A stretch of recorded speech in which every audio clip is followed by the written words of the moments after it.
Call 724-550-4126. Casey's, the best in Fayette County. Warm weather is here, and with it, the incredible farmers markets of Fayette County, providing the freshest selection of seasonal produce and a whole lot more, including handcrafted soaps, candles, breads, sweet treats, jewelry, canned goods, and wine. Literally something for everyone. Put your health, wellness, and happiness first by visiting an area farmers market this week.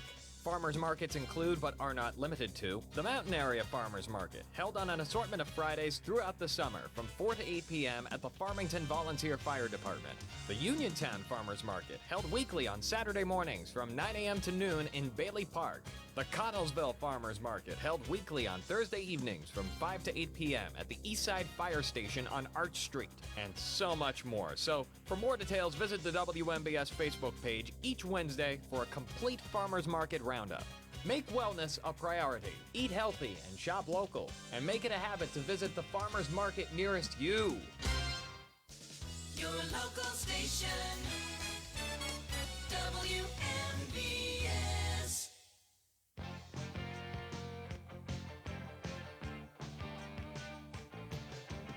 Good morning, and welcome to another Saturday edition of the Sportsline. The Sportsline is being brought to you this morning by my good buddy Tom Vernon and KC Sports Cafe, located right here on South Mount Vernon Avenue in Uniontown. The Firestone Insurance Agency in Normalville, and by Bogies at Duck Hollow, now under new management, serving lunches and dinners Monday through Saturday from 12 to 9 and Sunday from 12 to 5.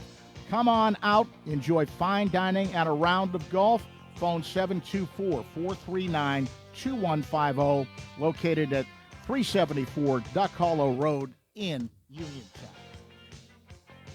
Pleasant, good Saturday morning to you. It's going to be a little rainy throughout the day. We're going to have rain all weekend, but I hope you'll take some time out from your meanderings this morning to give us a call. Two-way sports talk is the lifeblood of any sports talk show. Love to hear from you on a variety of subjects. And with one line open, our telephone number is 724-438-4593. Once again, if you'd like to join the conversation, 724-438-4593 is the number. Interesting show today. Our final two interviews for the upcoming Fayette County Sports Hall of Fame, one with former Albert Gallatin basketball star Katie Kelly, and the other with former Uniontown football and basketball standout Pete Smith. Those are coming up. And then at 11:30, we just completed the mandatory OTAs for the Steelers. Now they're off until training camp begins July 25th at St. Vincent College in Latrobe. And with a wrap-up of what has transpired so far here in the offseason and looking ahead to training camp, I will be joined at 11:30 by Pittsburgh Post-Gazette Steelers beat writer Ray Fittipaldo. Ray Fittipaldo will join me at 11:30. And in between all of that, hopefully, some of your phone calls. Okay, let's check the scoreboard very quickly. In Major League Baseball yesterday at Wrigley Field in Chicago, the Pirates downed the Cubs in extra innings 2-1, and they'll face off again today at Wrigley Field in Chicago with game time slated for about 2:20 p.m. Right-hander Mike Burrows on the hill for the Bucks and lefty Matthew Boyd for the Cubbies. Other National League action: Atlanta blast Colorado 12-4. Miami over Washington 11-9. And we had the Milwaukee Brewers nipping the St. Louis Cardinals 3-2. Arizona 5, San Diego 1. San Francisco Giants beat the LA Dodgers 6-2. Interleague play: Philadelphia shuts out Toronto 8-0. Detroit Tigers over Cincinnati 11-5. Tampa Bay downs the New York Mets 7-5. American League: Baltimore Orioles shut out the LA Angels 2-0. Boston nips the New York Yankees 2-1. Athletics over Kansas City 6-4. Texas Rangers beat the Chicago White Sox 3-1. Houston downs Minnesota 10-3, and Seattle over Cleveland 7-2. And And in the NBA, the playoff finals, Oklahoma City Thunder beat Indiana 111-104, and that series is knotted at 2 games apiece. The NHL Stanley Cup Finals resume tonight in Edmonton between the Florida Panthers and Edmonton Oilers.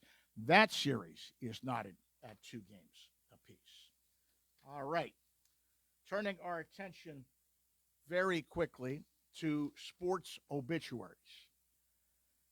David Greenwood, who was one of Coach John Wooden's last recruits at UCLA and went on to win an NBA championship with Detroit during a 12-year pro career, has died. He was 68 years old. Greenwood died last Sunday in Riverside, California, after battling cancer. After a standout career at Verbum Day High School in Los Angeles, Greenwood began his college career at UCLA just months after Wooden's surprise retirement announcement in March of 1975. He averaged 14.8 points per game, 8.7 rebounds in his 118 games as a 4-year starter in Westwood. The Bruins had a record of 102-17 and won the league title in each of his 4 seasons. He was a 2-time League Player of the Year who helped the Bruins to the 1976 Final Four. Greenwood earned first-team All-America honors as a junior and a senior, becoming UCLA's first player to do so since Bill Walton in 1972 and 74. He still ranks 4th on the school's career rebounding list. He was the 2nd overall pick in the 1979 NBA draft. The Chicago Bulls lost the coin toss to the Los Angeles Lakers, who drafted future Hall of Famer Magic Johnson at number 1, having acquired the pick in a trade with New Orleans. The number 2 overall pick in the 79 draft, Greenwood played 12 seasons with the Bulls, San Antonio Spurs, Denver Nuggets, and Detroit Pistons. He won a championship as a member of the Pistons in 1990. Greenwood is a member of the Pac-12 Hall of Honor and the National Collegiate Basketball Hall of Fame. Last year, Greenwood attended UCLA's final Pac-12 conference game at Pauley Pavilion. Greenwood later coached at his high school alma mater, leading Verbum Day to a state title in 1998 and 1999. David Greenwood, passing away at the age of 68.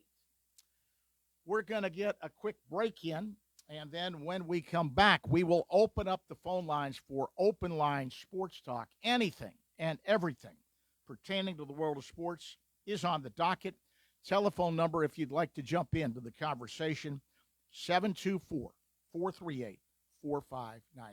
We'll be right back. Bogey's Restaurant at Duck Hollow Golf Club is open for the season. Check out Bogey's refreshed 2025 menu. Bogey's is now open 7 days a week, Monday through Saturday from 12 to 7 and Sundays 12 to 5. The golf season is also here with the Pro Shop open daily from 8 a.m. to 6 p.m. Golf 18 with a cart Monday through Friday for $39. The rate for 18 in a cart on Saturdays and Sundays is $49. Seniors 55 and over can play 18 with a cart during the week for just $30. You can purchase a special card that includes 20 18-hole rounds of golf with a cart for $660. That breaks down to just $33 a round, a savings of $16 off weekend fees. Looking at starting a golf league? Duck Hollow has league openings on Mondays and Fridays. Stop by the Pro Shop for more details. Bogey's Restaurant and Duck Hollow Golf Course. Call 724-880-9082 for golf tee times or for restaurant information today, or check out Duck Hollow on Facebook for weekly specials. The summer's here, so why not treat yourself to fun at Walnut Hill Mini Golf, now open Tuesday through Sunday from noon to 9. Enjoy the golf and their frozen custards and drinks. They are simply the best. They were voted one of the best family fun centers in Fayette County. Walnut Hill Mini Golf is located a half mile south of the Uniontown Shop and Save. Call 724-437-3005. Visit walnuthillminiaturegolf.com or like them on Facebook. They're open Tuesday through Sunday, noon to 9, and they're still for sale. Saving money when you buy a new home isn't a fantasy. It's reality at Clayton Homes of Bell Vernon. With up to $5,000 in instant savings during the Sign and Save sales event, it's the perfect place to find the home you've always wanted. So don't let your dream home stay a fantasy. Visit Clayton Homes of Bell Vernon today at 4500 PA 51. Terms and conditions for the Sign and Save sales event at manufacturedhomeoffers.com. Available only at participating Clayton Homes family of brands retailers through August 31st. Amount of savings may be limited. Ask for details. May not be available with certain financing. Lender restrictions apply.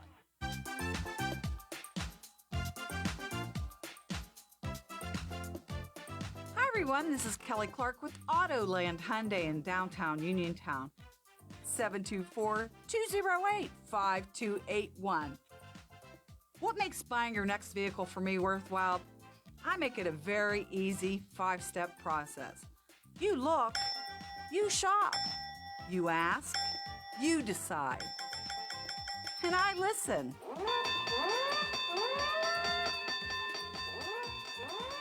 Kelly Clark, Autoland Hyundai, 724-208-5281. 724-208-5281. Kelly Clark, Autoland Hyundai. I'll make you a good deal.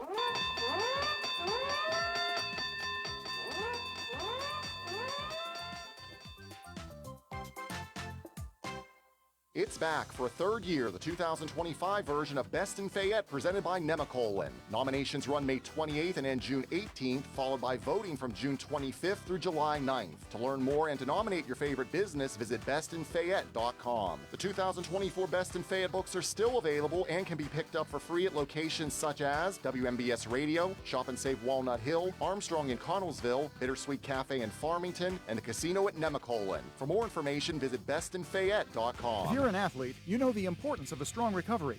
NovaCare provides several athletic training programs geared toward athletic-related injuries and collaborates with Albert Gallatin, Uniontown, Fraser, California, Jefferson Morgan, Waynesburg, West Green, and Mapletown school districts to help student athletes stay at their best. From coordinating additional specialist care to treating on-site injuries, their experts cater to your personal needs. Specialized services include concussion diagnosis and rehabilitation and treatment for sport-specific injuries. For more information on athletic training at NovaCare, visit novacare.com or contact your local office today.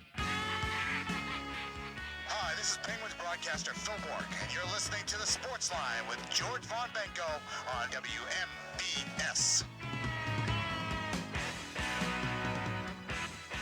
And welcome back to the Sports Line on this Saturday morning. We're going to open up the lines right now for open line sports talk. Anything and everything is fair game.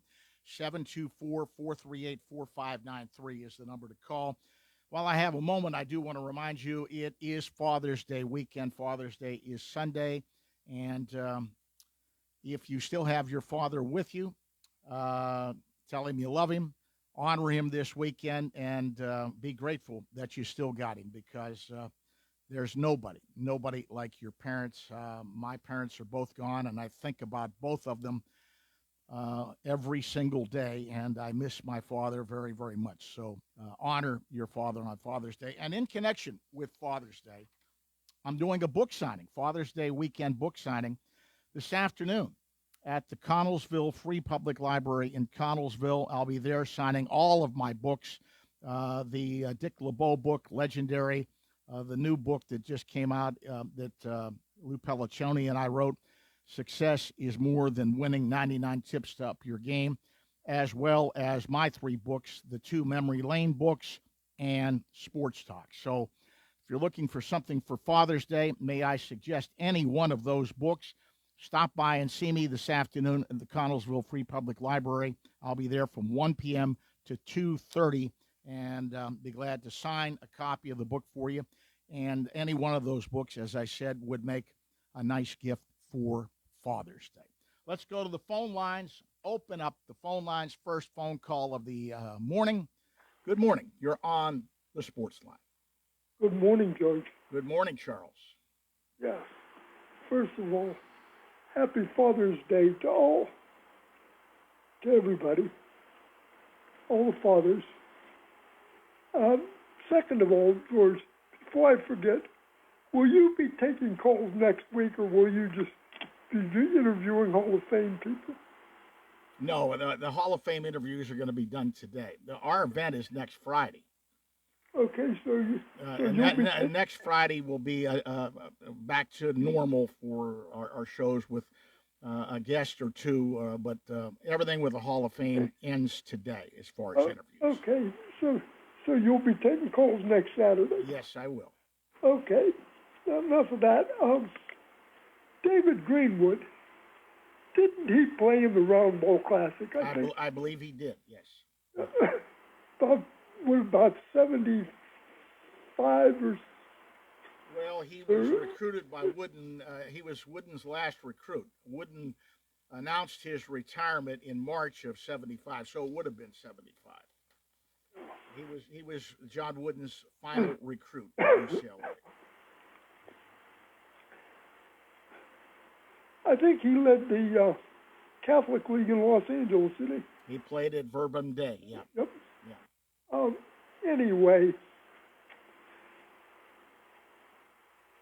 won yesterday, but still not scoring runs. No, they scratched it out, and that's putting it kindly with the way they were able to score. But, it says something that they still can't get any runs for Paul Skeens, and that is maddening that they can't help him at all. Well, he has not given up a run in any of his starts at Wrigley Field. George, like you've said so many times before, and I can't add anything better to it, but the fact that you're wasting good starting pitching. Well, and everybody's so happy that they're playing around 500, and it is an improvement, although it was not hard to improve on what Derek Shelton did as manager. Yeah. I mean, that was a low point, and the bar is very low. But they're playing around 500, and then people say, well, if they play 500, that's still, if they play 500 the rest of the way out, that's 76 wins. Yeah, that's what they did last year. Yeah, it's a standstill. But it all comes back to what they didn't do in the offseason, and I'm not going to expand on that because we've talked about that ad nauseum. Well, I'm still upset with the fact that Charrington is still there. And he's going to make the pick in this upcoming draft. I don't want him to have anything to do. He got Skeens, but as I said many, many times, you and I could pick Paul Skeens. Yeah. His other draft picks have left an awful lot to be desired. Yeah, Although I will say this. I give credit where credit is due. Henry Davis is improving. Yeah. But he's still not where he should be as a number one, as a first-round pick, George, what angers me is O'Neill Cruz. He is still, George, his head is not in the game. Well, I'm not sure what you're going to do about that. That's his character. That's his makeup. You can't change somebody. A leopard doesn't change its spots. No. Yeah. George, by this time, number one, if his head should be in the game. Number two, by this time he should know the strike zone, for Pete's sake. Well, none of them know the strike zone. Yeah. Okay.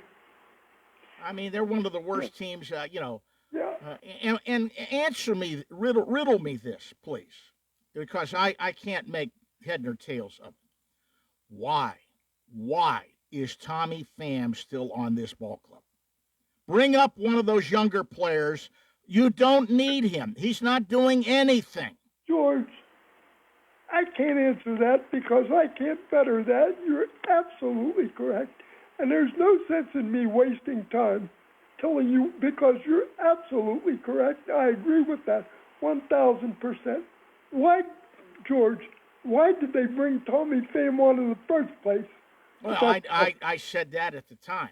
I mean, and Adam Frazier's doing a little bit better, but I still think they could have gotten him, for the price of those two players, they could have paid one player a better price and gotten a good player. They could have gotten a first baseman. Pardon? They could have gotten the first baseman.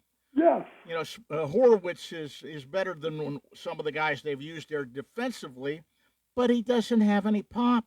No, I heard that they thought he might develop into a power hitter. No. We sure haven't seen it. Well, there was nothing to indicate that either. Yeah. If you look at his previous stats, that was a dumpster dive is what that was. And they gave up a very good young pitcher to get him. Yes, Ortiz. Yes. Yes. Well, that's, George, you and I concur. As I said, that's enough of that because we've done that ad nauseum. I'd like to move on to something else. Did the Florida Panthers blow the series when they blew the 3-1 lead in the game? Well, no, there's still a lot of hockey to be played, and I am one who, having seen them do things over the past few years, will never, ever count Florida out of a series. They just are too good of a hockey team. But it was a disturbing trend. That's something that they've never done before, and give Edmonton all the credit in the world. I'm going to tell you right now, this has been scintillating hockey. This is a high caliber, a high level of hockey. The Stanley Cup finals have been very, very entertaining to watch. George, with the best out of three, two of them in Edmonton. Right. But Florida has proven they can win in Edmonton. So, you know. Do you still like? I still am not counting the Panthers out. I still have questions. I mean, the guy came in, but they keep shuttling back and forth. Edmonton still has a question mark in net, in my opinion. Yeah, I figured you were going to say that. But so, are you saying then that you like Florida? I am not counting them out. I like their goaltending better than I do Edmonton's goaltending. Yeah. And what wins championships in the end? Goaltending. Right.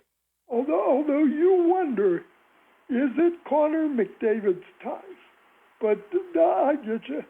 Now. Yeah, George, but he can't do it all. He can't go in net and stop the puck. No, I mean.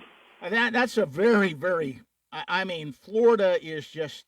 There's just something about the way they play. Yeah. You know. And though you may not like him personally, Brad Marchand sure comes up in the clutch, doesn't he? Oh, he does. And I don't like him as a player, but I respect him as a player, you know. Yeah. George, I want to ask you something else. Do you think Pete DeVore will get another coaching job? I do. It was an unfortunate set of circumstances, and he really messed up at the end of that series by throwing the goaltender under the bus, who was signed for another 8 years. That became an untenable situation when he did that, because the goaltender's under contract for another 8 years. Pete DeVore is still a good coach, but Jake Ottinger is still a really good. He's still one of the better goaltenders. Well, they've invested that money in him, and he's not going anywhere. So that was an ill-advised move by DeVore. But Pete DeVore will turn up someplace. Because Ottinger, I know Ottinger's played well the last several times at PPG Arena. Of course, they only play their one game a year, but Ottinger's played well for the last several times at PPG, and he's still really good. Do you agree with Hillebuck getting both the the Vezina and the Hart? I don't know if I agree with both of those. The Vezina is one thing because he was the best goaltender during the regular season. But the Hart, the best, no. I don't think he was the Hart Trophy winner, the best. You know, that's equal to the most valuable player, isn't it? In my opinion, it is. Yeah. Who do you think it should have gone to McDavid? I do.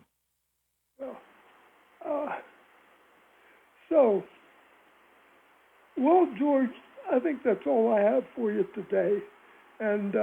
No comment on. I figured you might have something up your sleeve on Aaron Rodgers finally being a Steeler. You know. Well, George, I don't want to. It's what we have on our team, George. But that's all I want to say about it. I don't. Well, you're just like most of the fans I know. I have never seen. You know, the guy is a surefire Hall of Famer, probably. He is a bit of a lightning rod because of his personality and being a diva. But this signing, I have seen polls and everything online, and this went over like a lead balloon. It is like split down the middle, 50-50 on whether people like the signing or whether they do not like the signing with the Pittsburgh fan base. It's 50-50. If I still go back, if Aaron Rodgers wanted to be a Steeler, why did he carry on like he did? Well, I guess there was stuff going on in his personal life. I still believe that the Steelers had some sort of an understanding with him, or they would not have let it go the way it did. They knew he was going to come, but it sure wasn't a good look. You know. Now, let me ask you this. Do you sign T.J. Watt? Oh, yes. They have the money, and T.J. Watt is a team leader, and he's still a very, very valuable player. Yes, you signed T.J. Yeah. And you do that as quickly as possible, don't you? Well, they're going to try and do it. The last time they had this, he didn't sign till training camp. Well, you saw where that wide receiver bum is in trouble with the law again. Mm-hmm. They're good for him. Scoundrel. Well, George, I say thanks. Have a good Father's Day, and we'll remember Dad. Well, there's no question I'll be thinking about him a lot. I think about him all the time anyway. Yeah. You enjoyed a lot of good times and a lot of games together. We did. I'm sure. Thanks, George. We'll talk to you next week. You take care. And we're going to do one of our Hall of Fame interviews with the Fayette County Sports Hall of Fame coming up next Friday. Katie Kelly, the former Albert Gallatin basketball standout, will be joining me next here on the Sportsline. For professional cleaning services, Clean and Shine in New Stanton is the place for you. They provide commercial and residential cleaning, porter services, carpet cleaning, stripping and waxing, construction cleanups, and car cleaning. For more information on free estimates or hiring, call 724-691-0413, email info@cleanandshine14.org, or visit their website, cleanandshine14.org. We clean so you can shine. Warm weather is finally here, and with it, the opportunity to upgrade your lawn or yard with a new fence from All Around Fence Company. Conveniently located at 7896 National Pike, Uniontown, All Around Fence has been installing quality residential, commercial, and farm fencing for more than 45 years. Offering residential fencing including chain link, decorative aluminum, steel, and more, All Around Fence has a fence for you. All Around Fence is also your one-stop shop for Neutrina products and carries livestock, equine, and pet supplies too. So whether you need to upgrade an existing fence, add a new gate, or are looking to install an all-new fence, All Around Fence has the answers for you. Visit them Monday through Friday from 8:30 a.m. to 5 p.m. and Saturdays from 9 a.m. to 1 p.m. or give them a call at 724-439-0331. To learn more, visit allaroundfence.com. Chris Parker Jr., what's going on at Autoland for June? While other car manufacturers are raising prices, at Autoland, we're lowering prices the whole month of June. We are also offering above Blue Book value in all trades. All this, plus the amazing incentives and financing offers from Hyundai on top of that. I'm listening. How about the fuel-efficient 2025 Elantra SE with 2.99 APR for 72 months, or lease for $229 per month? Check out our great selection of all-wheel drive SUVs, ranging from the Hyundai Kona to the full-size third-row Santa Fe, both with 3.99 financing for 72 months, or choose $2,000 HMF bonus cash on the Santa Fe. Plus Hyundai Owner Assurance, America's best warranty, 10-year, 100,000-mile powertrain protection with every new Hyundai purchased, and 3-year, 36,000-mile free complimentary maintenance. Autoland Hyundai, downtown Uniontown, or visit their website at AutolandHyundai.com. Remember, you always pay less to drive the best at Autoland Hyundai. Laurel Highlands Wealth Advisory Group of Janie Montgomery Scott in Uniontown is a proud sponsor of Sportsline. When you work with Janie, it's about going beyond investing. It's about connecting your life and your finances in a way that makes sense for you. The team partners with you through each stage of life to help you set and reach your financial goals. To learn more about the Laurel Highlands Wealth Advisory Group at Janie, be sure to check out their website at www.lhwag.com. Laurel Highlands Wealth Advisory Group of Janie Montgomery Scott, LLC, member FINRA, NYSE, SIPC. Casey's Sports Cafe, located at 243 South Mount Vernon Avenue in Uniontown and owned by the Vernon family, wants you to know they have new hours. Monday and Friday from 7 to 3, Tuesday, Wednesday, Thursday 7 to 7, and Saturday and Sunday 7 to 2. Come on into Casey's and check out their new menu ideas and entrees. They can also cater your next event. Whether it's breakfast, lunch, or dinner, Casey's is the place to eat. Call 724-550-4126. Casey's, the best in Fayette County. Hi, this is Bob Walk, and you're listening to the Sportsline with George Von Benko on your local station, WMBS Uniontown. And welcome back to the Sportsline on this Saturday morning.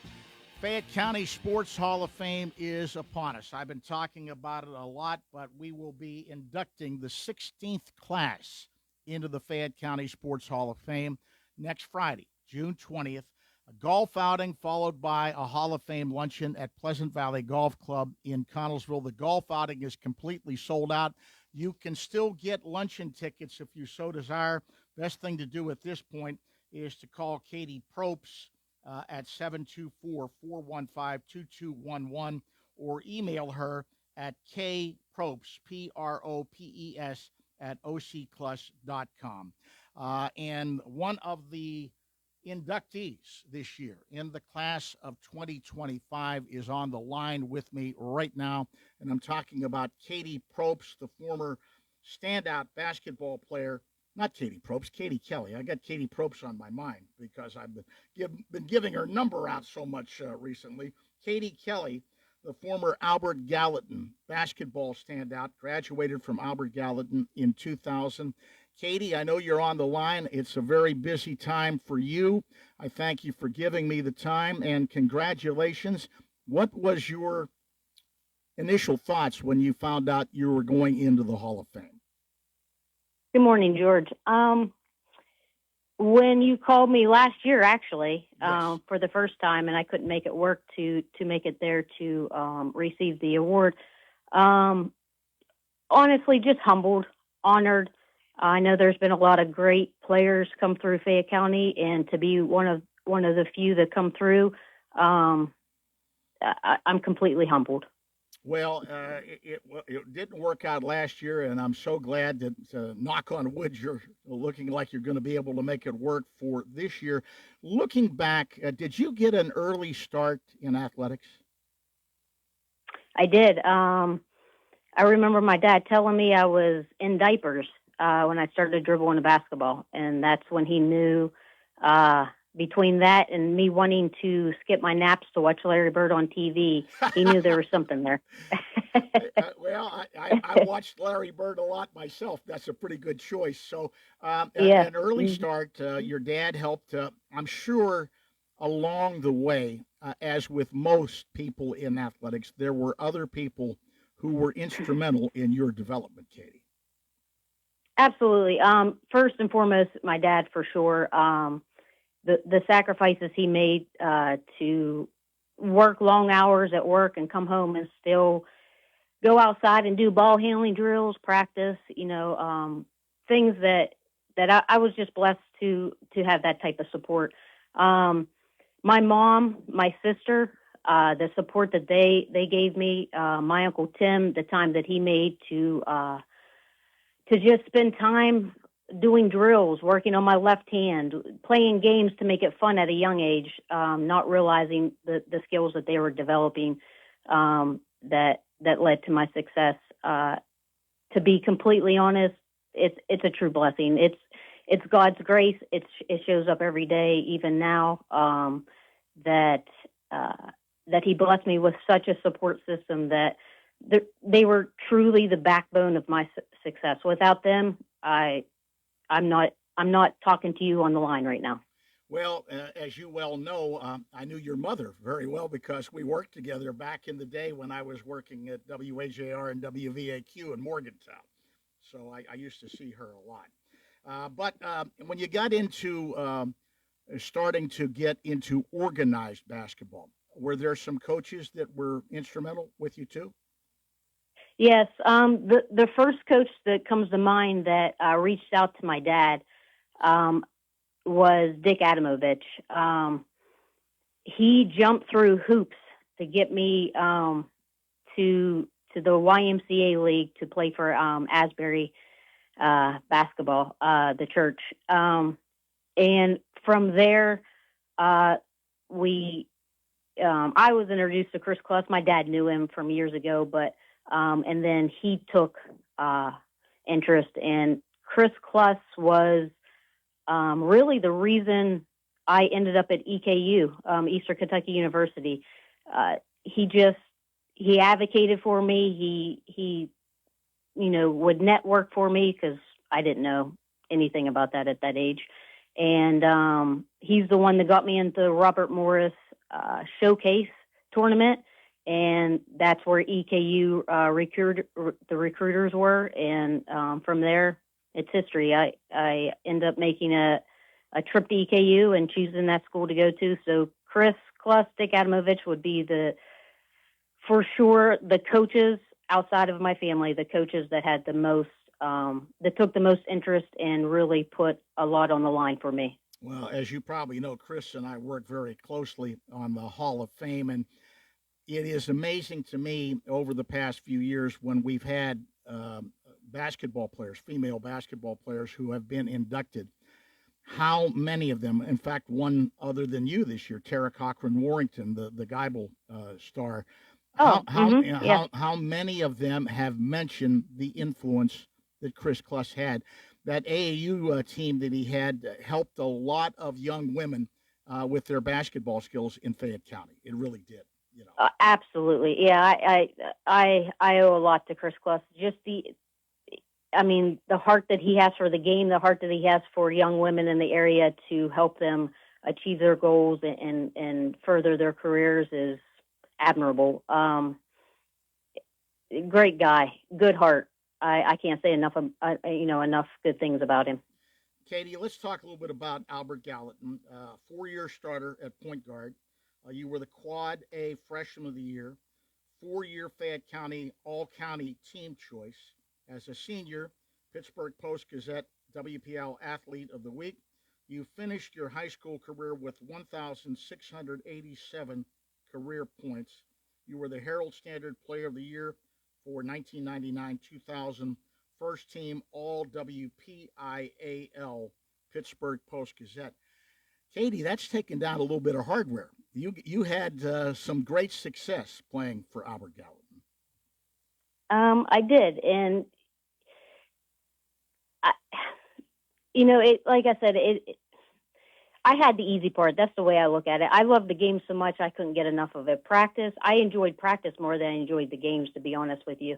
And the success, I think, doesn't really speak necessarily about me. I think it speaks volumes about my support system. There's no way I could accomplish any of that without my family and the Chris Kluss and the coaches along the way that made things happen and put me out there. So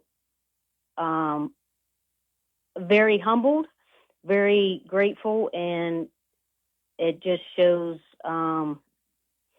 God's blessing over me. This isn't me. I can tell you this. Everything, all my accomplishments has nothing to do with me. Everybody talks about their high school days, and there's nothing like it. You probably fondly remember the girls you played with in high school, some of the girls. Oh, absolutely. Yeah. One of the best times of my life. Long, as you grow older, you go your separate ways, so you lose contact. But it's funny when they pop up, how you kind of just pick up where you left off. So I'm grateful for each and every one of them along the way. I learned a lot about the game playing with them, and I learned a lot about life Well, you mentioned how you wound up at Eastern Kentucky, and that was through the Robert Morris Showcase, and you went down there for a visit. Well, things transferred well at Eastern Kentucky for you as far as success. You scored 1,626 career points, had 395 career assists. You were first team All-Ohio Valley Conference in 2003 and 04, second team All-OVC in 2002, 2003. So it turned out to be a good choice for you, didn't it?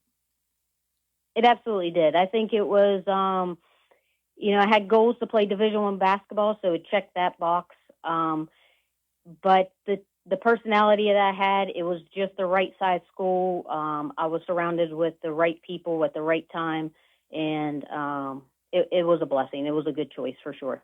So we have been in contact with you. We try to work things out, and hopefully everything will still work out for you to be here on the 20th. But you've been very busy after basketball, too. You've been working at several jobs. Bring everybody up to date about what your life after basketball has been like. After basketball, years ago, I thought I was just going to be a coach, either, work my way up from high school to college, maybe Division I, and God had different plans for me. So I started at the Federal Bureau of Prisons, and that started my law enforcement career. And since then, it's transferred to Department of Homeland Security, and that's current. It's in today's world, it keeps you busy. There's always there's never a dull moment. I can tell you that. That's one of the reasons where we were trying to work things out for you to get back, because you are very, very busy, and I'm so grateful that it looks like you're going to be back on the 20th. I look forward to seeing you and talking with you and inducting you into the Fayette County Sports Hall of Fame. And I know you're very, very busy. I thank you for carving out the time to come on the show this morning. No, absolutely. And I'm very humbled and honored, and I was glad to be able to do this. So I appreciate it. All right, Katie, take care, and hopefully, if things work out, I'll see you next Friday at Pleasant Valley Golf Club for the Hall of Fame induction. Okay? Sounds good. Looking forward to it. Take care. God bless. Bye-bye. Katie Kelly, former Albert Gallatin star, spending some time with us this morning. She's part of the class going into the Fayette County Sports Hall of Fame Friday, June 20th at Pleasant Valley Golf Club. Golf outing in the morning, Hall of Fame luncheon in the afternoon. Golf is completely sold out, but you still can get a luncheon ticket if you want to go to the Hall of Fame luncheon. The best thing to do, call Katie Probst, 724-415-2211, or email Katie at kpropes, P-R-O-P-E-S, at occlus.com. And hopefully we'll have good weather next Friday for our Hall of Fame golf outing and luncheon as we induct the 16th class into the Fayette County Sports Hall of Fame. Well, that puts a capper on hour number one, but do not touch that dial. We've got another full hour of sports talk coming up after the news, including another Fayette County Sports Hall of Fame interview. And, of course, at 11:30, Steelers beat writer Ray Fittipaldo will join me to put a cap on the mandatory OTAs and look ahead to training camp on July 25th. The Sportsline is being brought to you this morning by my buddy Tom Vernon and KC Sports Cafe, located right here on South Mount Vernon Avenue in Uniontown, the Firestone Insurance Agency in Normalville, and by Bogies at Duck Hollow. Now under new management, serving lunches and dinners Monday through Saturday from 12 to 9 and Sunday from 12 to 5. Come on out. Enjoy fine dining and a round of golf. Phone 724-439-2150, located at 374 Duck Hollow Road in Uniontown. The news is coming up next from the CBS Radio Network right here on your local station, 590 AM and 101.1 FM, WMBS, Uniontown, Pennsylvania. This is CBS News on the Hour, sponsored by O'Reilly Auto Parts. I'm Allison Keys. In Minnesota, a mayor says 2 state lawmakers were shot in their homes this morning in what Governor Tim Walz says were targeted attacks. My good friend and colleague, Speaker Melissa Hortman, and her husband Mark were shot and killed early this morning in what appears to be a politically motivated assassination. Our state lost a great leader, and I lost the dearest of friends. WCCO's Rich Chapman with more details. In Brooklyn Park, police have issued a shelter in place for a 3-mile radius surrounding the Edinburgh golf course for an emergency event. Officers are looking for a suspect in multiple targeted shootings who is considered armed and dangerous. The suspect is a white man with brown hair. He is wearing black body armor over a blue shirt and blue pants. Police say he may misrepresent himself as law enforcement. Israel. Sirens are blaring as a new wave of Iranian missile attacks began early this morning. The Israeli military is urging civilians to head to shelters and warns that Tehran will burn if Iran continues its attacks. Israel attacked first over Iran's nuclear program. CBS's Haley Ott. Israel said its assault was necessary to prevent Iran from developing a nuclear weapon. On Friday, global nuclear watchdog, the IAEA, warned of the serious risks of combat around nuclear sites. At Arlington National Cemetery, a wreath-laying ceremony to mark the 250th birthday of the U.S. Army. This, as the nation's capital, is set for a massive military parade involving thousands of troops, more than 100 military vehicles, including tanks and flyovers. CBS's Willie James Inman. Preparations for the parade have been underway for weeks as thousands of troops and spectators travel to Washington to attend. President Trump is also expected to attend, and this celebration happens to fall on the president's 79th birthday. This as cities across the nation prepare to host No Kings rallies against the Trump administration's immigration raids and deployment of the National Guard and Marines in Los Angeles. The search goes on for victims of Thursday's flooding in San Antonio. At least 11 people died. KENS TV's Megan Reyna. Among the victims is 61-year-old Rudy Garza. He was on the phone with his wife while on the way to work. His daughter shares those last moments. He said, "Oh my God, Sylvia, water's coming in my car." And she said, "Can you reverse?" And he said, "No, you don't understand. It's like an ocean's coming at me." And then she was like, "Baby." And then they both said their "I love yous." And she said the call faded away. South Carolina has executed a man sent to death row twice for 2 separate murders. This is CBS News. Think O'Reilly Auto Parts for all your car care needs. Get the parts and service you need fast from the professional parts people at O'Reilly Auto Parts. Route 21 Furniture, take the road to your perfect home. Sleep well tonight. Try out a new mattress from Route 21 Furniture with a large selection of mattresses, all sizes and comfort levels, with great prices, free local delivery and setup, and financing options. Route 21 Furniture. Open weekdays 9 to 5, Saturday 10 to 5, Sunday noon to 4. 724-737-2222 or Route21Furniture.com. Route 21 Furniture, take the road to your perfect home.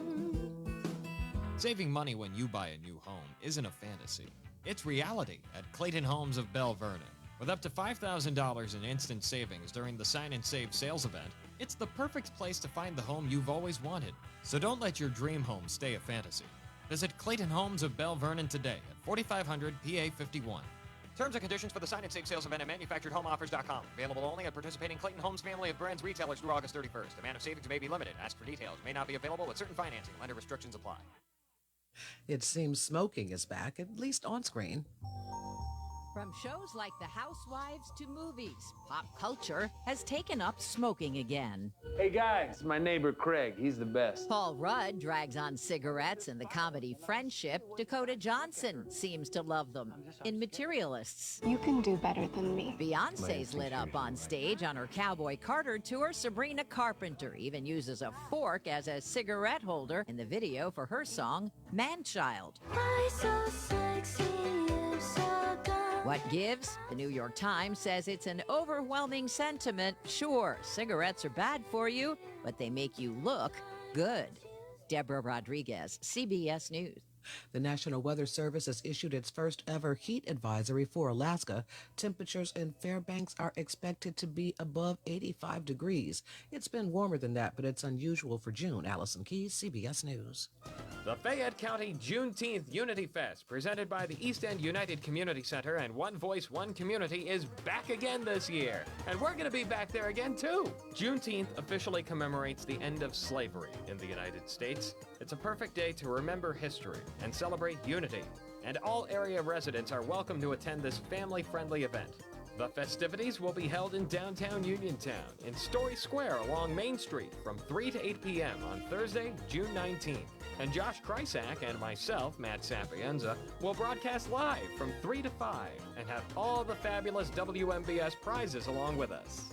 There will be lots of vendors, entertainment, activities, and games for the kids, and lots of mouth-watering cuisine. So mark your calendars now and stop by Story Square on Thursday, June 19th from 3 to 8 p.m.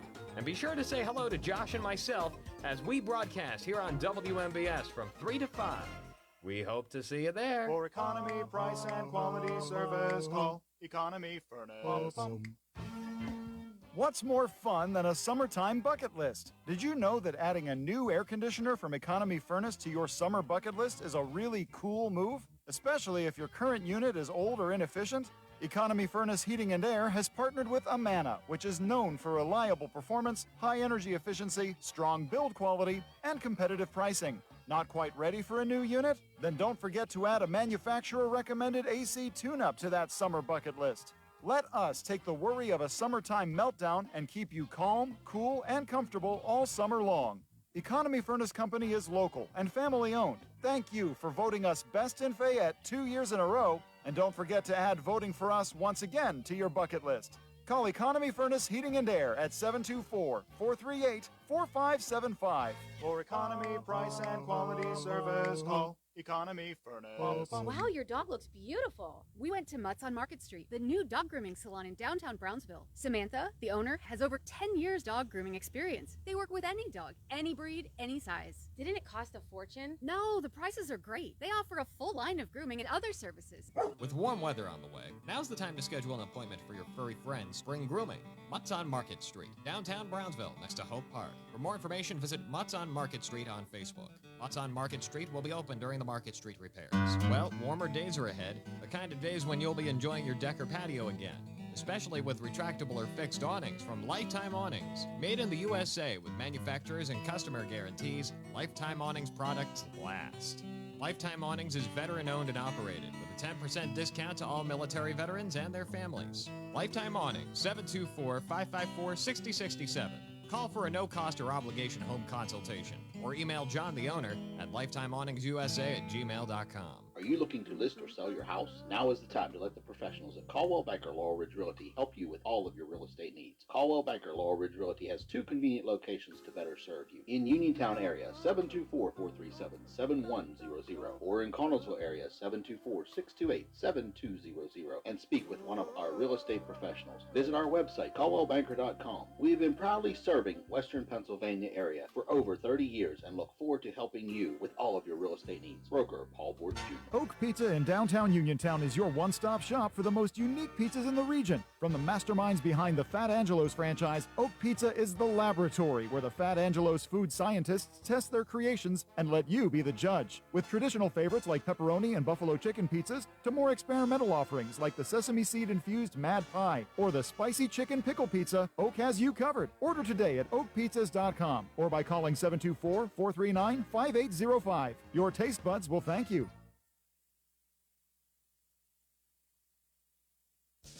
Your local station, WMBS. Welcome back on board for hour number 2 of the Sportsline, being brought to you this morning by my good friend Tom Vernon and Casey Sports Cafe, located right here on South Mount Vernon Avenue in Uniontown, the Firestone Insurance Agency in Normalville, and by Bogies at Duck Hollow, now under new management, serving lunches and dinners Monday through Saturday from 12 to 9 and Sunday from 12 to 5. Come on out, enjoy fine dining and a round of golf.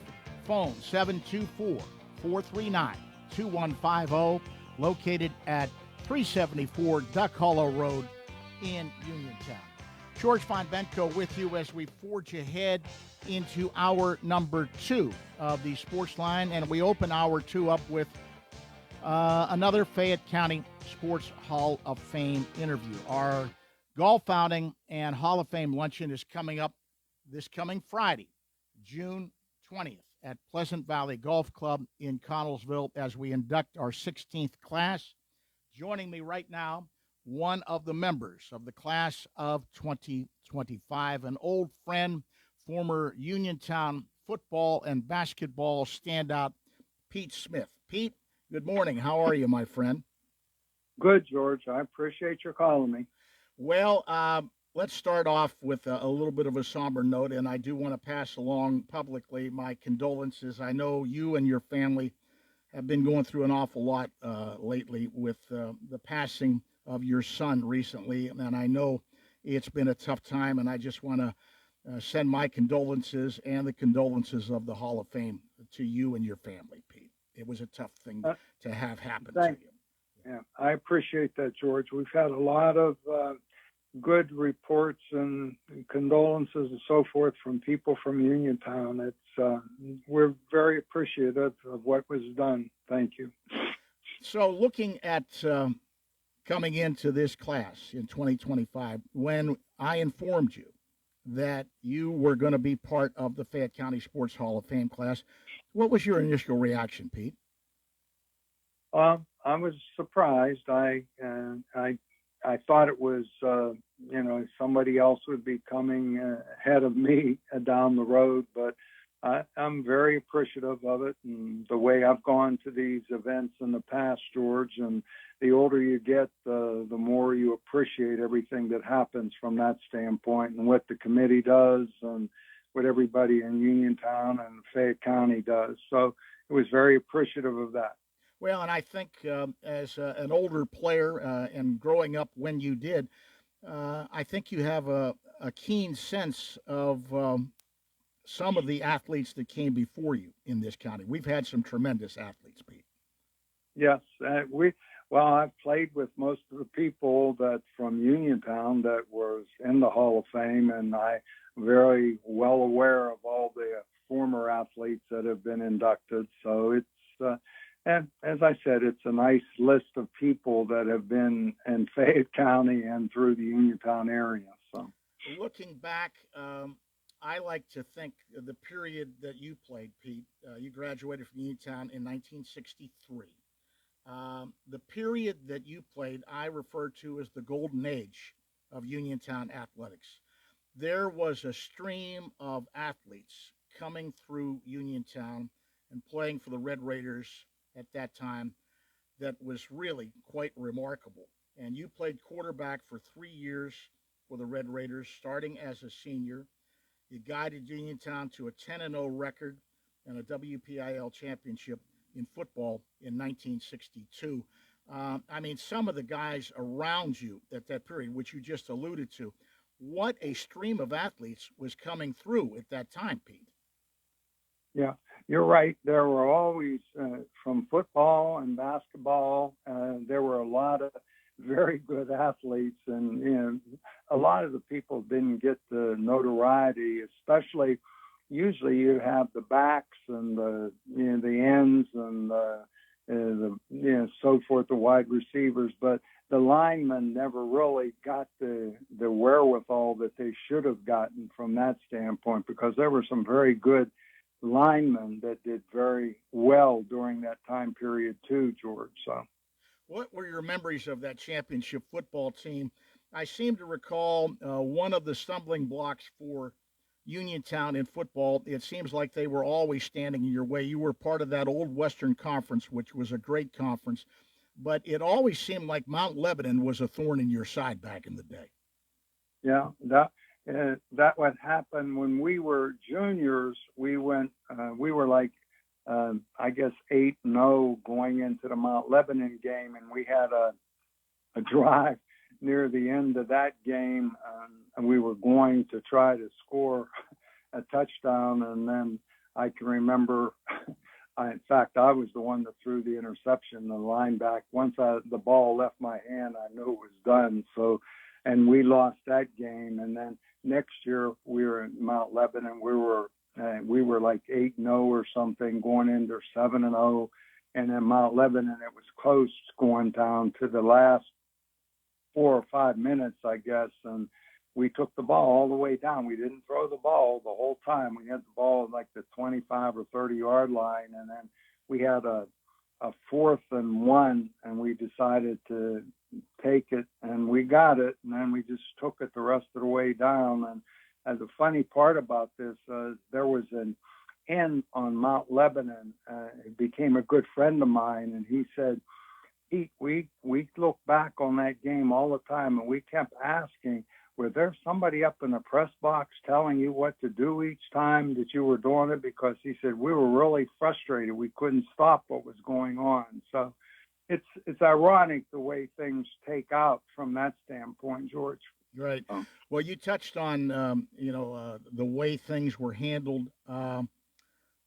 Football-wise, you would have played, I believe, for Bill Power, correct? Yes.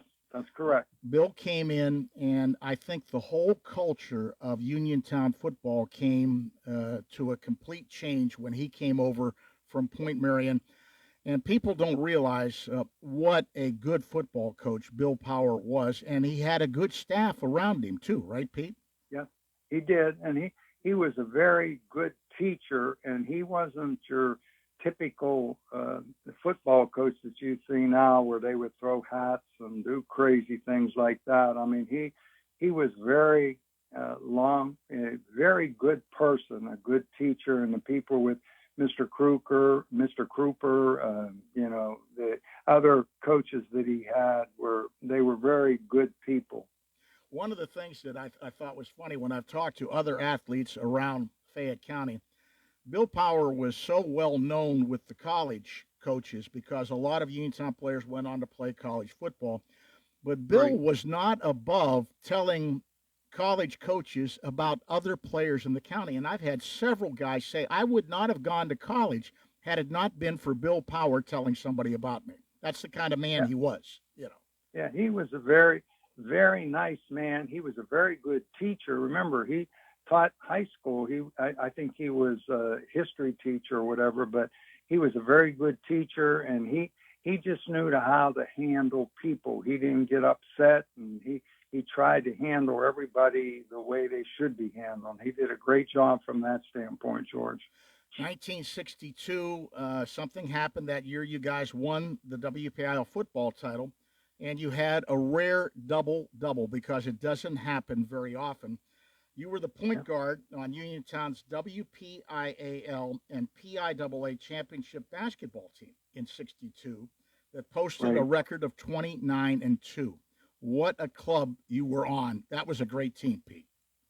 Yeah, if you remember back at that time, remember the WPIAL, the first place team in the section was the only team that qualified for the state playoffs. And remember, Monessen won.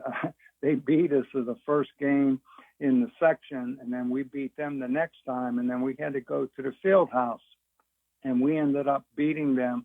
And then from that point on, in the WPIAL playoffs and the state playoffs, I mean, it was very positive all the way through. We had very good games from that standpoint, George. Well, and let's not forget, we're talking about Monessen. They had some players back in the day, Pete. Yeah, yeah.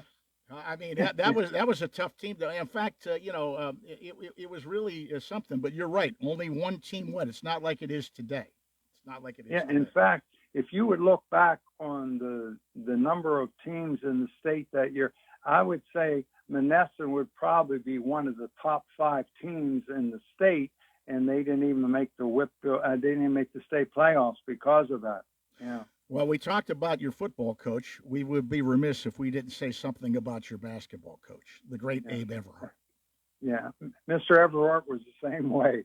He handled the players the same way that Mr. Power did. He never really got upset. He let things go the way they should go, and he told you what we're supposed to do, and you just had to do it. And Mr. Cooper helped him too. It was the same thing from football and basketball. They were a nice duo.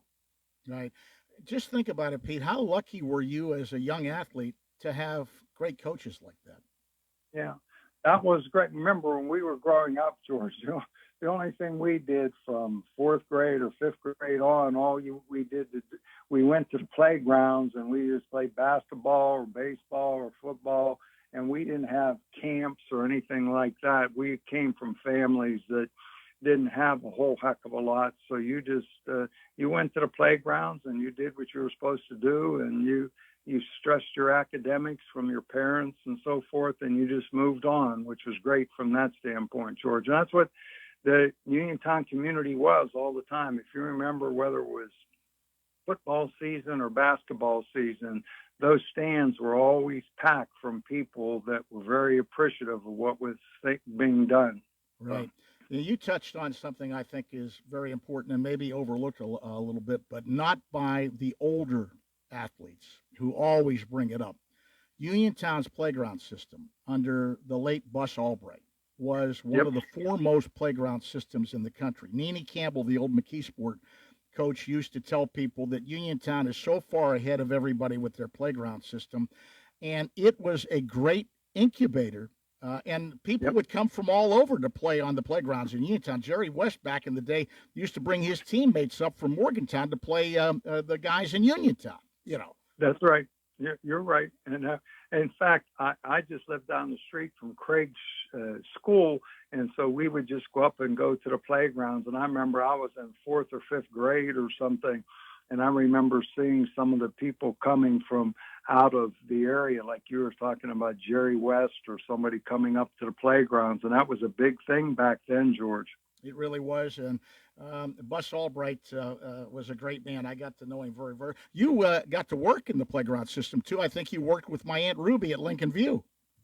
Yeah, I did. I worked with her and Kenny Mishak, and I can remember doing that a long time ago. And she was really, they did a great job. Lincoln View Playground was like the hub from that standpoint, and all the other playgrounds worked from that standpoint. So, which was really great. And she was great. She had everything coordinated all the time. It was unbelievable. It was unfortunately, I think we've lost part of that. That playground culture is gone now, Pete. It's just not there anymore. And that's a shame, because I don't think people realize how much fun it was back in the day. That was a big thing back then, George. That's what the kids used to do.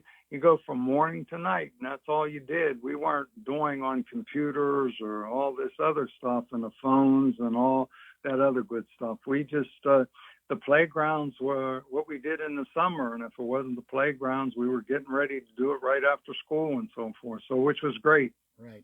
Now, you went on to play at the University of Pittsburgh. You attended Pitt on a football scholarship, but I believe you were injured at some point, and you switched over to basketball. First of all, how did you wind up at Pitt? Were you recruited by other people? And looking back, was it a good choice to go to Pitt? Well, that's a long story. There were a lot of schools. I only, back then, when we were in high school, Ron Sepik and I both were very good friends. So we had always indicated that until basketball season was over, we weren't going to take any visits for colleges and so forth. So then after basketball ended, then we started making the visits. And I visited when you're a young kid like we were, it was a big thing to get on a plane and go visit all these schools. And there were like 40 or 50 schools. We narrowed it down to 8 or 10 schools. And I ended up, when you're a young kid, you're trying to stay close to home. So I ended up going to the University of Pittsburgh. But thinking back on it, you always can make decisions, and you think back and you just wonder if you made the right decision in terms of doing it. Because there were some people there was a recruiter that came quite a bit to our house, and he was from Vanderbilt, really a nice man. And I always, to this day, I feel bad that when I made my decision that I never really got to know him as well as I should have. And there were a number of other people that were very nice too. But when you're a young kid and you just don't know, George, and you make your decision and move on. So. No, I was correct. Football was sort of curtailed there because you were injured, right? At Pitt. Yeah, well, and when I was a freshman at Pitt, we only brought in 19 kids, and so we only played 2 games at that time. But then the next year we go to fall camp, and when I had a fall camp scrimmage, I got hit on a punt return. I blocked somebody, and I was out for about 3 or 4 weeks. And when I came back, it was just like I wasn't even there. So then when you're a young kid, you say, well, I'm not going to stay here if that's going to happen. So then, Bob Timmons had recruited me for basketball also. And he said, Pete, if you just want to switch to basketball, you can do it. You just start as a sophomore the next year. So I did that. And so when he was a very nice man from that standpoint, his last year was my last year when I was a senior at Pitt. So. Well, you played 68 career games with the Panthers, 447 points, 6.6 points per game, 164 career rebounds. Pitt basketball, you guys were competitive. One of my favorite photos that I have of you is you guarding Duquesne's Willie Somerset. Yeah. That was a while back, George. That's unbelievable. That was a while back, but in any case, Pete, thank you very much for the time. I know it's a rough period for you and your family. Look forward to seeing you on the 20th at Pleasant Valley Golf Club. I know you're going to be playing golf with some former Red Raiders and reminiscing and get together. And congratulations once again, a heartfelt congratulations. I've known you for a long time, and I'm so very happy that you're going in this class, Pete. Thanks a lot, George. I appreciate that. And thank you very much for everything that you've done. All right. You take care. We'll see you on the 20th, Pete. Take care. Thanks, George. Bye-bye. Take care. All right, bye-bye. Pete Smith, former Uniontown standout football and basketball, part of the 2025 class for the Fayette County Sports Hall of Fame. Once again, I'll remind everybody, golf is sold out, but you can still get luncheon tickets for the Hall of Fame luncheon Friday, June 20th, Pleasant Valley Golf Club in Connellsville. Call Katie Probst, 724-415-2211, or email her at kpropes, P-R-O-P-E-S, @oclus.com. We'll be back and talk some Steeler football right after this. The summer's here, so why not treat yourself to fun at Walnut Hill Mini Golf, now open Tuesday through Sunday from noon to 9. Enjoy the golf and their frozen custards and drinks. They are simply the best. They were voted one of the best family fun centers in Fayette County. Walnut Hill Mini Golf is located a half-mile south of the Uniontown Shop and Save. Call 724-437-3005. Visit walnuthillminiaturegolf.com or like them on Facebook. They're open Tuesday through Sunday, noon to 9, and they're still for sale. Laurel Highlands Wealth Advisory Group of Janie Montgomery Scott in Uniontown is a proud sponsor of Sportsline. When you work with Janie, it's about going beyond investing. It's about connecting your life and your finances in a way that makes sense for you. The team partners with you through each stage of life to help you set and reach your financial goals. To learn more about the Laurel Highlands Wealth Advisory Group at Janie, be sure to check out their website at www.lhwag.com. Laurel Highlands Wealth Advisory Group of Janie Montgomery Scott, LLC, member FINRA, NYSE, SIPC. Chris Parker Jr., what's going on at Autoland for June? While other car manufacturers are raising prices, at Autoland, we're lowering prices the whole month of June. We are also offering above Blue Book value in all trades. All this, plus the amazing incentives and financing offers from Hyundai on top of that. I'm listening. How about the fuel-efficient 2025 Elantra SE with 2.99 APR for 72 months, or lease for $229 per month? Check out our great selection of all-wheel drive SUVs, ranging from the Hyundai Kona to the full-size third-row Santa Fe, both with 3.99 financing for 72 months, or choose $2,000 HMF bonus cash on the Santa Fe. Plus Hyundai Owner Assurance, America's best warranty, 10-year, 100,000-mile powertrain protection with every new Hyundai purchased, and 3-year, 36,000-mile free complimentary maintenance. Autoland Hyundai, downtown Uniontown, or visit their website at AutolandHyundai.com. Remember, you always pay less to drive the best at Autoland Hyundai. NovaCare Rehabilitation in Uniontown is accessible for all of your recovery needs. New at NovaCare is pelvic floor physical therapy, a specialized program to treat patients with pelvic floor dysfunction related to bladder, bowel, sexual function, and pregnancy postpartum. These issues can affect both women and men and include urinary frequency, urgency and incontinence, pelvic pain, constipation, IBS, menopause, painful periods, and more. Call 724-437-0556 for an appointment in Uniontown. Personalize your care with NovaCare. In 1986, the Firestone Insurance Agency in Normalville was started with a promise to provide clients with truthful, friendly, and courteous service. It worked. With an expanded client base, the Firestone Insurance Agency's customers are now able to choose from over 20 well-known insurance companies.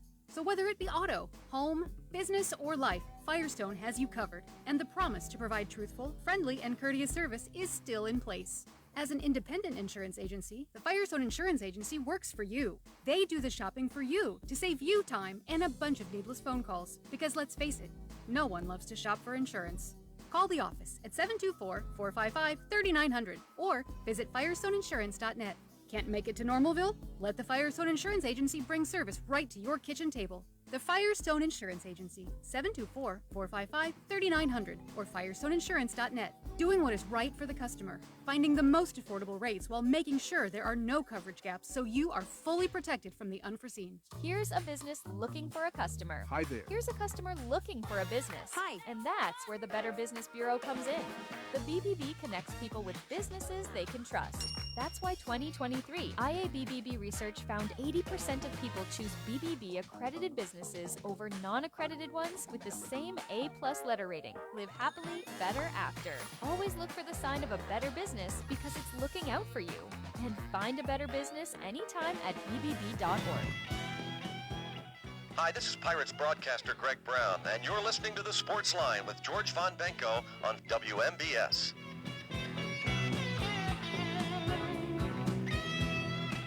And welcome back to the Sportsline on this Saturday morning.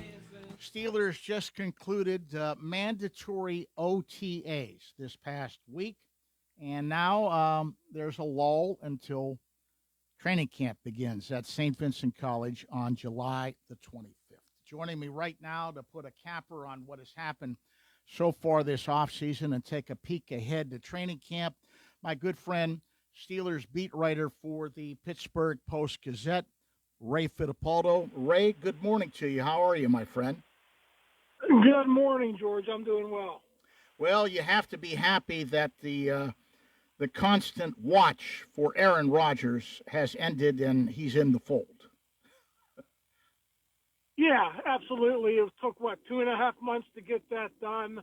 I think everyone knew it was going to happen at some point, and Aaron finally decided to sign on the dotted line. So I think, as you know, George, he didn't do much in minicamp. He basically just threw to some of the receivers on air, did not do any team drills. But the expectation is, Mike Tomlin said, is for him to be with a first-team offense when they get to training camp in July. I think that was by design, too, according to the comment I heard from Rodgers. Mike Tomlin wanted him to concentrate on the playbook.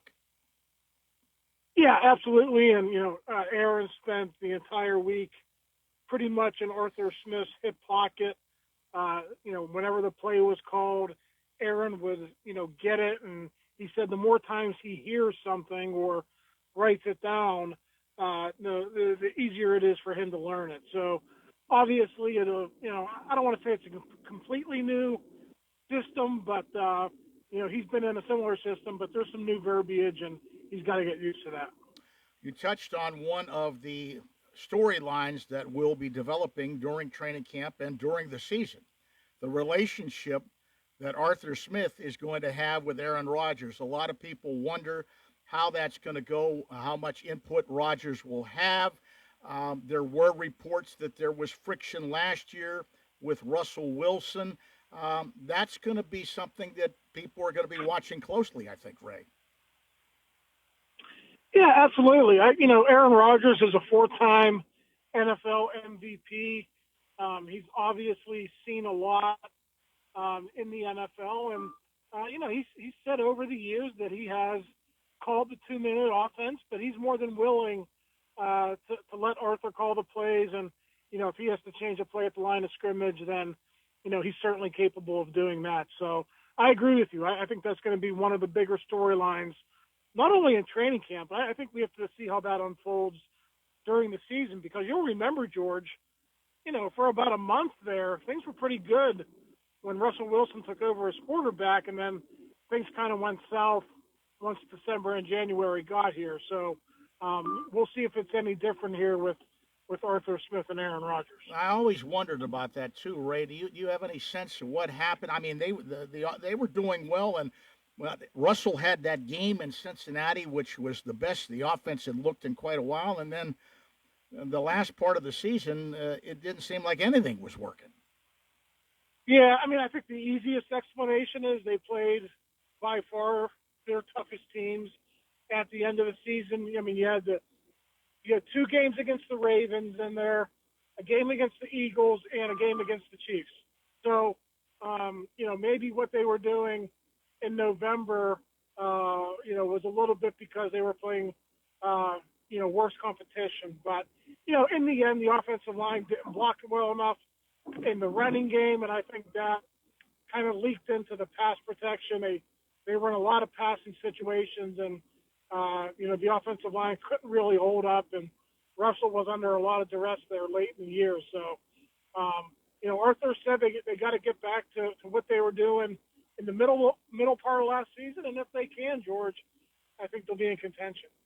We're talking with Steelers beat writer Ray Fittipaldo of the Pittsburgh Post-Gazette. You just touched on another area that is going to be under a microscope, the young offensive line. And I love what Zach Frazier did. I thought the guards were okay, McCormick and Ciamalo. Where the focus has to be is moving Broderick Jones to his natural spot at left tackle. Faltano coming back from injury, a number 1 pick who didn't play at all last year. The focus is going to be on those 2 young tackles, I think, Ray. Yeah, and George, I don't know about you. I don't really have a lot of concerns about Faltano. I think as long as he can stay injury-free, I think he's going to play really, really well. And like you said, the center and the guards are solid. It's just kind of a concern for me where your biggest question mark on your offensive line is the guy who's protecting Rodgers' blind side. I mean, that's a pretty big question mark to go into the season with. So I'm actually cautiously optimistic that the offensive line will do actually pretty well this year, but I will agree a lot of that hinges upon the development of Broderick Jones. Right, and it'll be interesting to see how that shakes out. Looking at what they did during the offseason, if you were giving some sort of a grade on what they were able to accomplish, and believe me, I don't think they're completely done yet. They're still looking for other pieces, and things could develop there. But how do you feel they did during the offseason? Well, they didn't do much in free agency other than Rodgers, so it's kind of hard to give them a grade there. I mean, overall, the offseason, I think the draft was good. They kind of stayed with their theme of building through the trenches. The D-line, followed 2 years of them spending a lot of resources on the offensive line. So I like the draft. So I think overall, I think I'll give it like a B or a B minus. And the only reason is they just didn't do a lot in free agency, and the reason for that is they want to save their draft picks. They want to get a lot of draft picks in the compensatory round so they can go ahead and move up and get their quarterback next spring. So I understand it, but just in terms of, their roster, I'll give them a B minus just because they didn't do much in free agency. Of course, the big acquisition was a trade, Metcalf. DK Metcalf. And what is your thoughts on that? What have you been hearing about the way he is sort of fit in? Well, they're kind of in the same position they were last year. I'm sure we'll talk about acquiring a number 2 receiver at some point. They basically switched out George Pickens for DK Metcalf, and you're certainly getting better culture-wise. You rid yourself of a guy who's kind of been a cancer in the locker room, and you're bringing in a pro like Metcalf, who's a pretty good leader. But George, in terms of production, those are some pretty big shoes to fill. George was right around 1,000 receiving yards pretty much every year he was with the Steelers, so they're going to have to find a way to replace that. And obviously, DK Metcalf is going to be a big part of that. He is. Now, you mentioned still trying to acquire another receiver. That still could happen. Yeah, I think they'll try to address that before training camp. What they did last year, George, they kind of waited on Brandon Ayuk. They were in on that, but they could never swing that trade. I don't think they want to wait till right before the season this year. If they can go out and get a free agent or make a trade, I think it'd probably be in their best interest to do that. Well, and there have been some names floated around. You've probably heard some of the names that are being floated around. Yeah, listen, Gabe Davis was in for a visit, former Buffalo Bill, had a really strong start to his career there. Then he was cut by the Jaguars due to an injury, so he's looking to rebound. There's guys like Keenan Allen out there, Amari Cooper. But if you wanted to go the trade route, you can go for a guy like Alan Lazard, a guy who has a lot of experience with Aaron Rodgers, both with the Green Bay Packers and the New York Jets. So it'll be interesting to see which direction they want to go. If they do make a trade, George, I don't think they're going to be giving up any, high or mid-round picks. I think they're pretty focused on getting that quarterback next year. And, if they want to deal a fifth or a sixth or a seventh, I think they'll do that. But I don't think they're going to spend a lot of their draft resources on swinging a trade before training camp. Okay. Now, looking at the running back situation, of course, we had the running back leave and go to the Chargers. That moves Jalen Warren up. And then the pick that I really, really like, because I watched him play a lot in college, and I really liked him, and that's Bell, because when I watched Iowa play, they did not have a quarterback. And everybody in the Big Ten knew that. So he was running against stacked defenses all the time, and he still was extremely productive. Yeah, very productive. I mean, if you look at his numbers over the years there, he's just a super productive running back. And, I think he fell to the third round. He didn't run great at the combine. I think he ran a 4.57. But that's very, very good for the Steelers. I think he fits their offense well. He's an outside zone running back. That's what Arthur Smith likes to run. And I think he'll be a good addition to that rotation. And you got not only Jalen Warren, George, but you also got Kenneth Gainwell, who was acquired from the Eagles, and Cordero Patterson is still on the roster as well. So they got a pretty stacked running back room as it stands right now. Now, the other big story, and he did not show up for mandatory OTAs. TJ Watt, who I talk to almost every Friday during the season, and I'm keeping my fingers crossed about him moving forward. But what are they going to do with TJ? Will he get fined for not coming to the mandatory OTAs, do you think? Or, what is the likelihood of a deal getting done before training camp? Yeah, I don't think they'll fine him, George. And I think as far as getting a deal done before training camp, I don't have a lot of confidence that's going to happen. But the way it played out the last time. He signed 48 hours before the season started, and then he went out and had a great game against the Bills in Buffalo. So I can't predict it's going to be the exact same timeline again, but I would be surprised if it happens before report date on July 23rd. Okay, but you think at some point you're betting that something is going to get done with him? Yeah, because he wants to be here, George, and Art Rooney and Omar Khan have said over and over again this last season they want him to retire a Steeler. So, sometimes these negotiations can get drawn out for various reasons. But, yes, I think in the end they will come together and they'll get a deal done. There has been a prevailing thought amongst a portion of the Pittsburgh media and some of the fan base that He's not worth it. He didn't play well toward the end of last season, some other things going on. I still think he has value. I still think he's a very, very good player. I think there were some extenuating circumstances about the numbers toward the end of last season.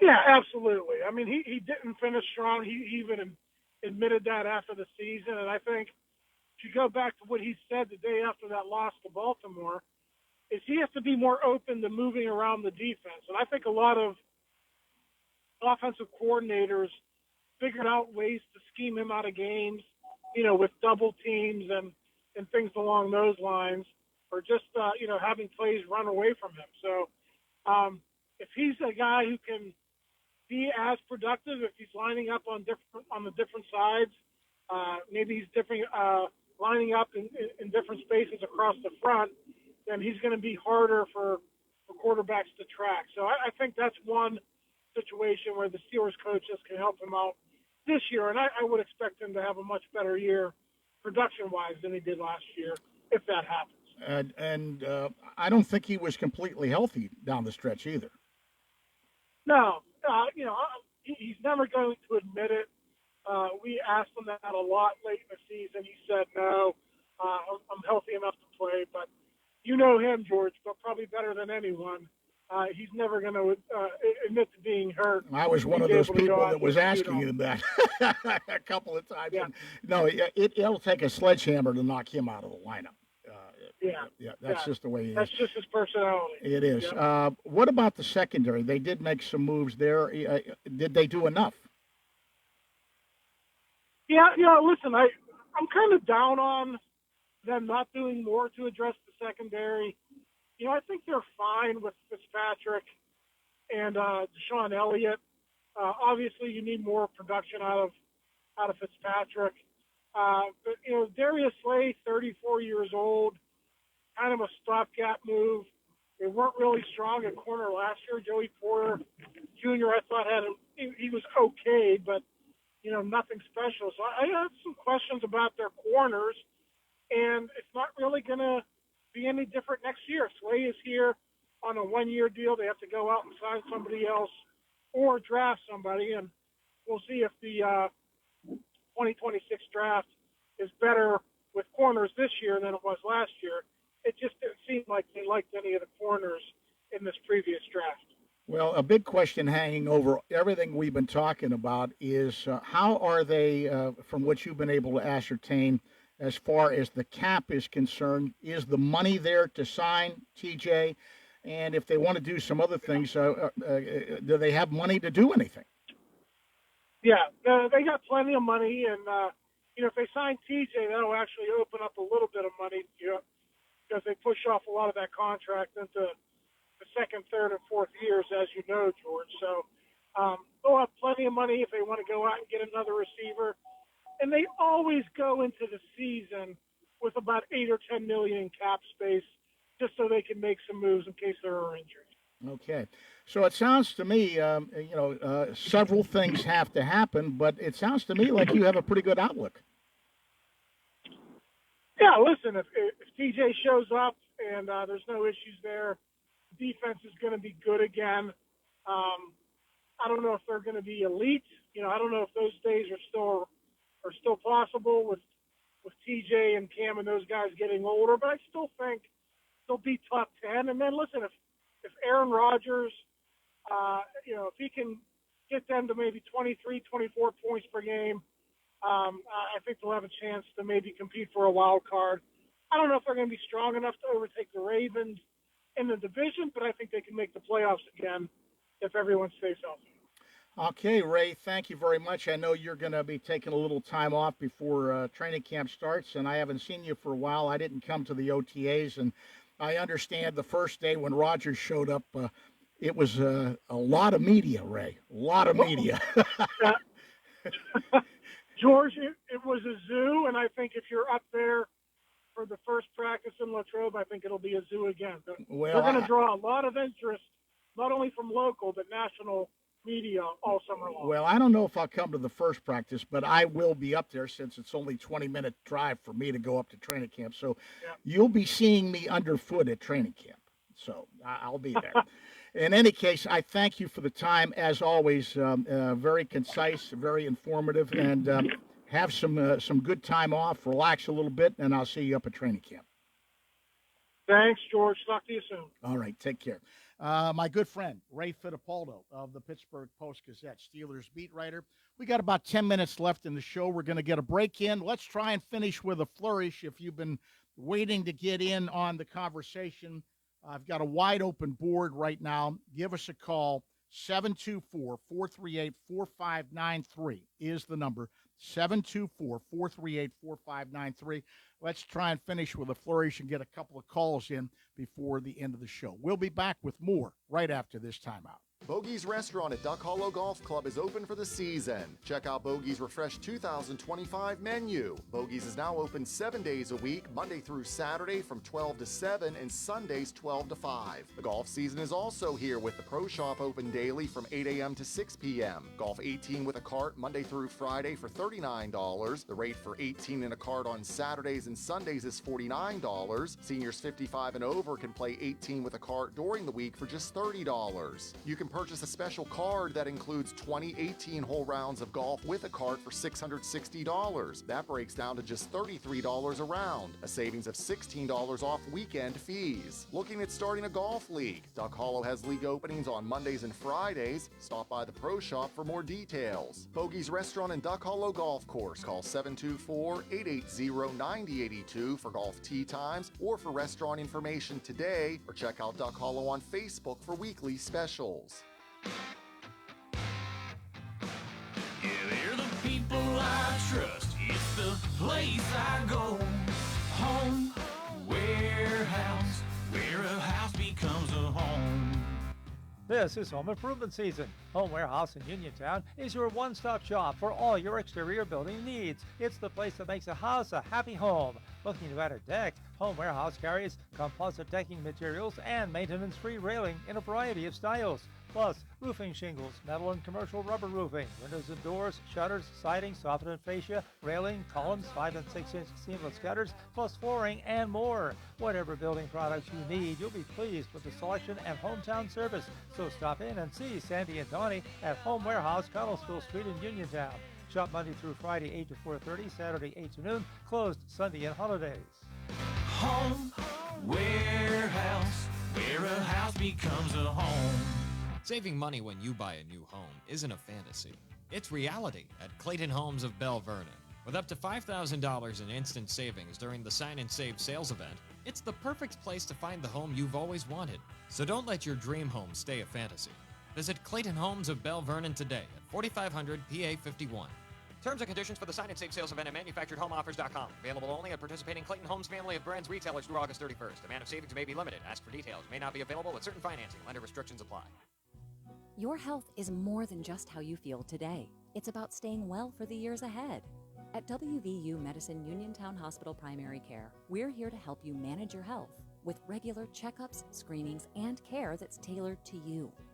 With locations in Uniontown, Carmichaels, Connellsville, and Scottdale, it's easy to find care close to home. Visit wvumedicine.org/Uniontown today to find the primary care provider who is right for you.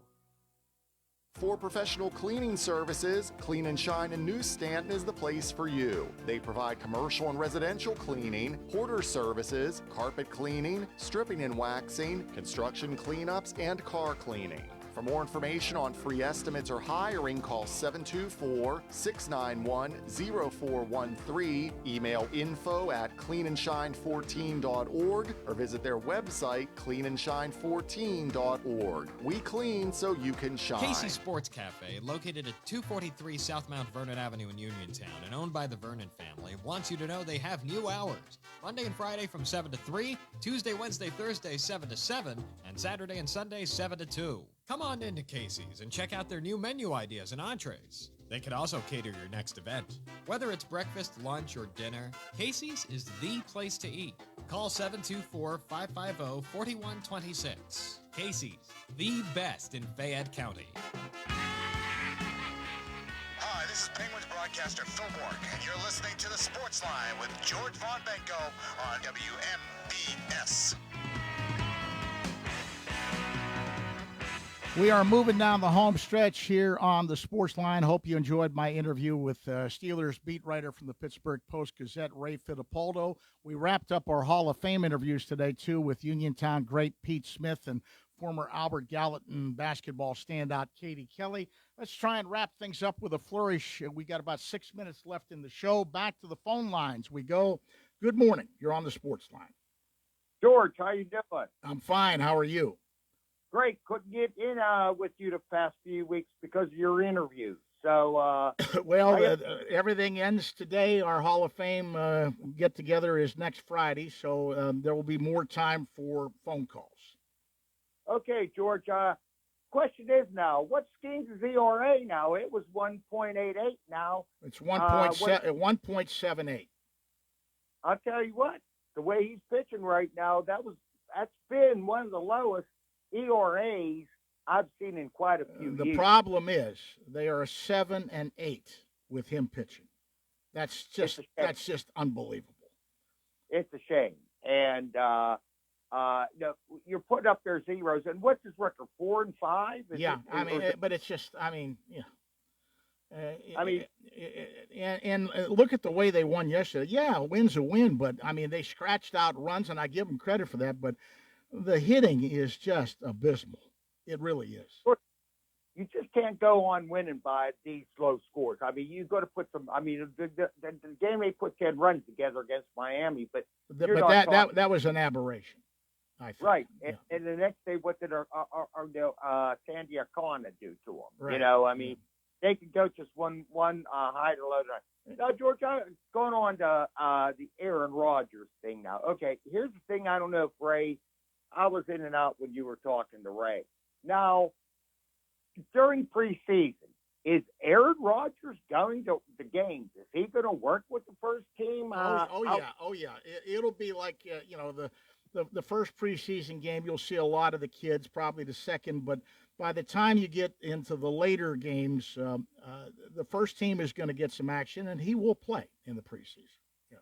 And the other thing I get about that, George, because they did it they did it with between Wilson and Fields was going to do it. Then when the first game of the season come around, it was totally disorganized. Because you're putting out two quarterbacks out there. I know there's that. Well, one of the things that has happened, and I'm not a big fan of it, is because of the Players Association, they don't play as many preseason games as they used to play. And I don't think that you're really having enough time to get ready to start a season.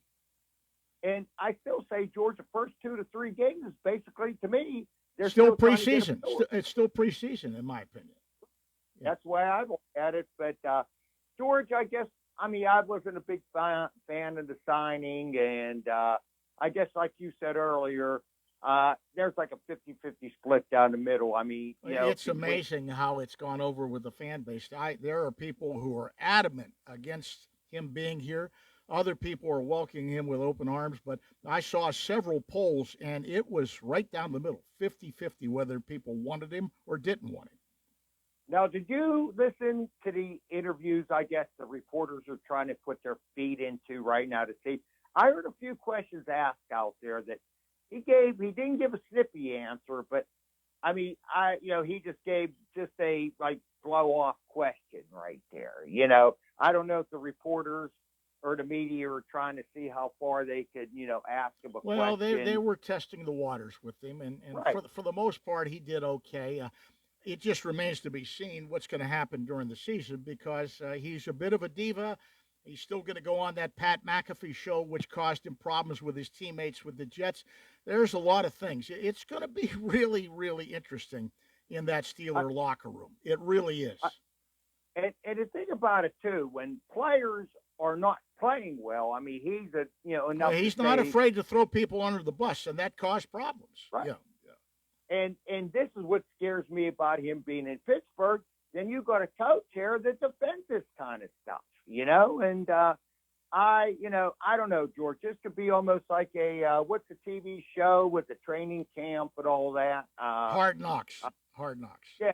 This could be a real life Hard Knock. Right. We could be a 17 Well, game. listen, we've run out of time. Thank you for checking in. You'll have an easier time getting in from now on the next few weeks. So thanks for calling. You take care. Right, bye-bye. And that wraps up this edition of the Sportsline. Stick around. Arnie Amber's up next with Oldies Unlimited. He's got Trade Martin in as a guest. Sportsline brought to you this morning by Tom Vernon, the KC Sports Cafe, located right here on South Mount Vernon Avenue in Unionstown, the Firestone Insurance Agency in Normalville, and by Bogies at Duck Hollow, now under new management. The news is next from the CBS Radio Network on your local station, 590 AM and 101.1 FM.